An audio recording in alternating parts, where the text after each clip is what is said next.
تو اللہ کے لیے کوئی بات ہماری غیر اہم نہیں ہے، اور اللہ ہی انکنڈیشنل پازیٹیو ریگارڈ دیتے ہیں۔ انکنڈیشنل پازیٹیو ریگارڈ کیا ہوتا ہے کہ آپ ماہر نفسیات کے پاس جائیں، وہ آپ سے پیسے لیتا ہے اچھے خاصے، اور سنی جاتا ہے، آگے سے ٹوکتا نہیں ہے، اسے کہتے ہیں انکنڈیشنل پازیٹیو ریگارڈ، لیکن اس کے وہ پیسے لیتا ہے۔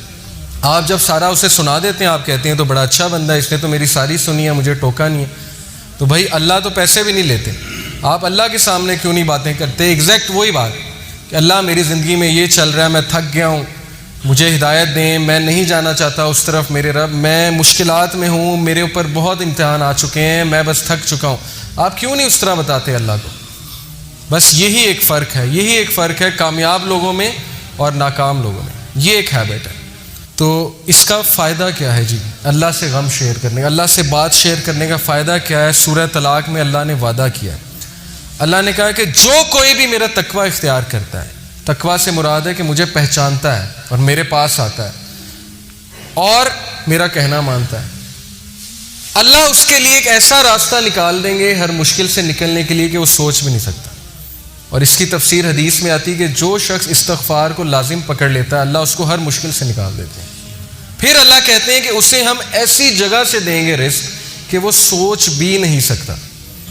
یہ سورہ طلاق میں وعدہ ہے اللہ کا کہ ایک ہم اسے مشکل سے نکال دیں گے، دوسرا ہم اسے ایسی جگہ سے رزق دیں گے کہ وہ سوچ بھی نہیں سکتا۔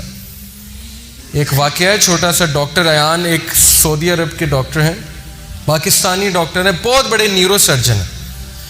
وہ اپنا واقعہ سناتے ہیں، یوٹیوب پہ یہ ویڈیو بھی موجود ہے، دا پاور آف اللہ کے نام سے یوٹیوب پہ۔ وہ اپنا واقعہ سناتے ہیں، کہتے ہیں کہ میں ایک بار آپریشن کرنے جا رہا تھا یورپ میں، کسی دوسری کنٹری میں، سعودیہ سے، تو راستے میں اتنی ٹربولنس ہوئی، اتنا طوفان آیا، تھنڈر سٹارم آیا کہ جہاز جو ہے وہ پارک کرنا پڑا ایئرپورٹ میں، کسی بیچ میں کہیں رکا جہاز، کسی ایئرپورٹ پہ، جہاز کو کھڑا کیا ایئرپورٹ پہ۔ اب میں نے کہا جی کہ میں نے تو وہاں پہنچنا ہے آپریشن کرنے، آپ جو ہے جہاز کو چلائیں۔ انہوں نے کہا کہ جی ہم آپ کو پہنچانے کے لیے دوسروں کو تو خطرے میں نہیں ڈال سکتے نا، آپ ایسا کریں کہ آپ گاڑی پکڑیں، آپ نے جہاں جانا ہے نا وہ قریب ہی ہے، اتنا دور نہیں ہے، آپ گاڑی پکڑیں، ٹیکسی پکڑیں، اس پہ آپ چلے جائیں۔ انہوں نے کہا چلیں ٹھیک ہے، انہوں نے ڈرائیور کو پکڑا، ٹیکسی کو پکڑا، چلنا شروع ہو گیا۔ راستے میں طوفان مزید تیز ہو گیا اور وہ گاڑی ان کی ایک گھر کے سامنے جا کے رکی، مجبوراً انہیں روکنی پڑی طوفان میں وہ گاڑی۔ اب اس گھر کے سامنے جا کے رکی، انہوں نے نوک کیا تو ایک بڑھیا باہر نکلی، بہت بڑھاپے میں تھی، جھریاں پڑی ہوئی تھی اس کے چہرے پہ۔ انہوں نے کہا جی ہمیں اندر آنے دیں، بہت بارش ہے، بہت طوفان ہے، ہمیں ڈر ہے ہمارا ایکسیڈنٹ نہ ہو جائے، تو ہم ذرا ٹھہریں گے، کھانا شانا کھائیں گے، نماز پڑھیں گے، پھر نکل جائیں گے۔ اس نے کہا بالکل بسم اللہ آپ آئیے۔ اب وہ اندر گئے ہیں تو دیکھتے کیا ہے کہ ایک بچہ زمین پہ لیٹا ہوا ہے گدے پہ، اور وہ بڑھیا بار بار جو ہے نا اس کے سر پہ پٹیاں کر رہی ہے اور بڑا پریشان لگ رہی ہے۔ تو انہوں نے کہا کہ اس کو کیا مسئلہ ہے؟ اس نے کہا کہ اس کو نا کوئی دماغ کی بیماری ہے، وہ اس کے ماں باپ نہیں ہے، یتیم ہے بچہ، میں اس کی دادی ہوں، تو یہی میرے لیے واحد سہارا ہے، تو میں اس کا علاج کروانے کے لیے بڑی جگہ گئی ہوں، لیکن وہ کہتے ہیں کہ نہیں اس کو نا آپ ایک ڈاکٹر کے پاس لے کے جائیں جو ٹاپ نیورو سرجن ہے، اس کے پاس لے کے جائیں، وہ اس کو جو ہے اچھا دیکھے گا۔ تو کہتے ہیں کہ آپ کیوں نہیں گئیں؟ انہوں نے کہا میں نے بڑی بار کوشش کی ہے، ان سے اپوائنٹمنٹ ہی نہیں ملتی، نہ میرے پاس اتنے پیسے ہیں، میں کہاں سے لے کے جاؤں؟ انہوں نے کہا مجھے نام بتائیں، میں بھی ڈاکٹر ہوں، میں اس سے سفارش کروں گا، آپ اتنی اچھی عورت ہیں، آپ نے مجھے یہاں رکنے کی جگہ دی۔ اس نے کہا ڈاکٹر ایان۔ تو وہ کہتے ہیں میں رونے لگ گیا، ڈاکٹر ایان، تو وہ رونے لگ گئے اور پھوٹ پڑے۔ تو بڑھیا نے کہا کہ آپ رو کیوں رہے ہیں؟ انہوں نے کہا کہ میں ڈاکٹر ایان ہوں۔ انہوں نے کہا کہ آپ دیکھیں کہ آپ نے اللہ سے دعائیں کی ہوں گی کہ اللہ بچے کا کچھ کریں، تو اللہ مجھے یہاں لے آئے ہیں، اور جس طرح لے کے آئے ہیں آپ سوچ بھی نہیں سکتے، یعنی اللہ کی جو فورسز ہیں نا، اللہ کی جو فوجیں ہیں، اس کا ہم اندازہ بھی نہیں لگا سکتے، لیکن ہم اس سے بالکل غافل ہیں، شیطان نے ہمیں اس سے غافل کیا، ہم اللہ سے مدد مانگنے کی بجائے ہم دوسروں کے پاس بھاگتے ہیں۔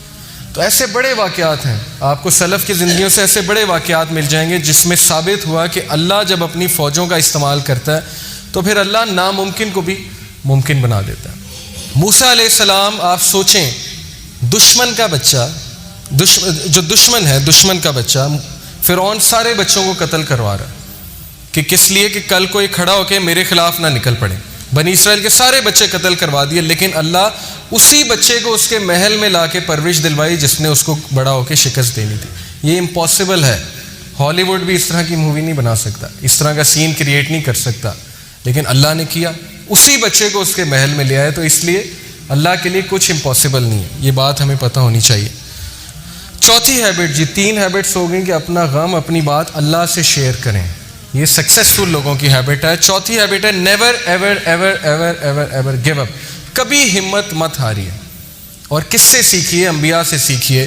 سب سے ڈپریسنگ سچویشن، اس سے زیادہ ڈپریسنگ سچویشن نہیں ہو سکتی، اس سے زیادہ مایوسی کی سچویشن نہیں ہو سکتی کہ مچھلی کے پیٹ میں اندھیرا، پھر سمندر کی گہرائی کا اندھیرا، اور پھر سمندر کے نیچے جو ہے وہ وہاں پہ اندھیرا. کون تھے یہ نبی؟ یونس علیہ السلام. بندہ کہیں کمرے میں بند ہو جائے تو چلو کھٹکھٹاتا رہے گا، کبھی تو کوئی آواز سنے گا نا. کمرے میں، جنگل میں ہے، کبھی تو کوئی آئے گا نا جنگل میں، آ کے دروازہ کھولے گا. اب یہ بتائیں مجھے، مچھلی کے پیٹ میں ایک بندہ ہے اور مچھلی سمندر کی گہرائیوں میں، کون آواز سنے گا؟ کوئی سنے گا؟ کوئی سننے والا ہے؟ صرف کون سننے والا ہے؟ اللہ. تو انہوں نے اس مایوسی کی حالت میں کس کو پکارا؟ اللہ. لا الہ الا انت سبحانک انی کنت من الظالمین. اللہ میں ظالم ہوں، مجھ سے غلطی ہوئی ہے، تو پاک ہے، تو مجھے معاف کر دے. اب علماء کہتے ہیں کہ جو بندہ اندھیروں کی گہرائیوں میں ہو، جسے کچھ سمجھ نہیں آ رہی ہو میں کیا کروں، زندگی کہاں جا رہی، اسے اس کا ورد کرنا چاہیے بہت زیادہ. لا الہ الا انت سبحانک انی کنت من الظالمین. لیکن انہوں نے گیو اپ نہیں کیا، مایوس نہیں ہوئے ابلیس کی طرح.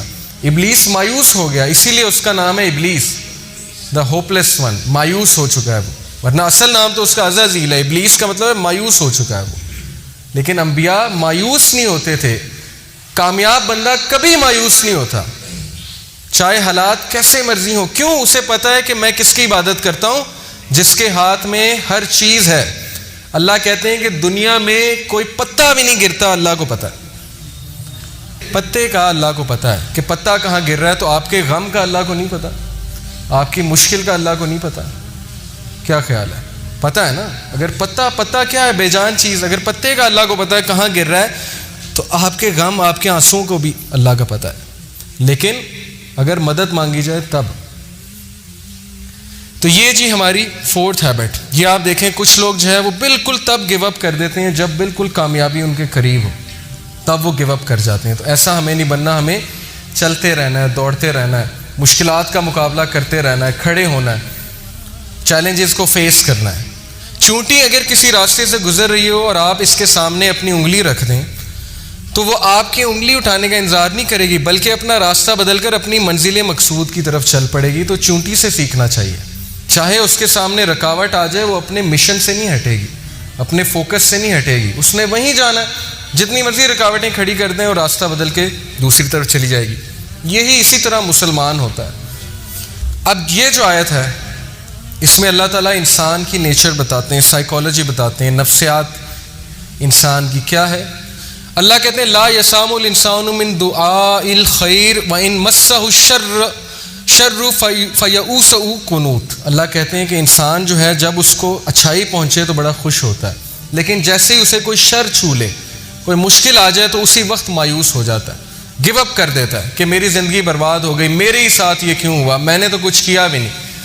بھائی انبیاء نے کیا کیا تھا؟ نبی صلی اللہ علیہ وسلم نے کیا کیا تھا؟ ان کا کیا قصور تھا کہ ان کے بیٹے بھی جو ہے وہ جو ہے ان سے چھین لیے گئے، وفات ہو گئی، بیوی جو ہے اس کی وفات ہو گئی جب شیب ابی طالب میں تھے، اتنی مشکلات میں انہوں نے زندگی گزاری. تو بات یہ نہیں ہوتی قصور، بات یہ ہوتا ہے کہ اللہ تعالیٰ جس سے جتنی محبت کرتے ہیں اس کا اتنا امتحان لیتے ہیں. کیوں؟ ایک تو اس کے گناہ معاف کرنے کے لیے، دوسرا اسے کمانڈو بنانے کے لیے. کمانڈو کی ٹریننگ سخت ہے، سولجر کی ٹریننگ آسان ہے. جس سے جتنا بڑا کام لینا ہے اس کو اتنی مشکل میں ڈالنا ہے، اسے کھلے میدان میں چھوڑ دینا کہ چلو مقابلہ کرو، سیکھو. تم نے سکھانا ہے، لوگوں کو سکھانا ہے آگے جا کے. جب تک تمہیں خود نہیں پتا ہوگا غم کیا ہوتا ہے، تم لوگوں کو کیا سکھاؤ گے کہ غم کیا ہوتا ہے. اس لیے یہ چیز مایوس ہونے والی نہیں ہے، یہ خوشخبریاں ہیں. صحابہ پہ مشکل نہیں آتی تھی، پریشان ہو جاتے تھے کہیں اللہ تو نہیں ناراض. بیمار نہیں ہوتے تھے، پریشان ہو جاتے تھے کہیں اللہ تو نہیں ناراض. لیکن ہم بالکل الٹ، تھوڑی سی مشکل آئی اسی وقت ہمت ہار کے بیٹھ گئے، اللہ سے شکایت، اللہ سے شکوے شروع، اور اللہ سے ناراضگیاں شروع. نمازیں بھی کم کرنا شروع کر دیں. جبکہ سورہ انبیاء میں اللہ انبیاء کی ایک کوالٹی بتاتے ہیں، یہ بھی سکسیسفل لوگوں کی کامیابی ہے کہ جب ان پہ مشکل آتی ہے وہ مزید پکے ہو جاتے ہیں.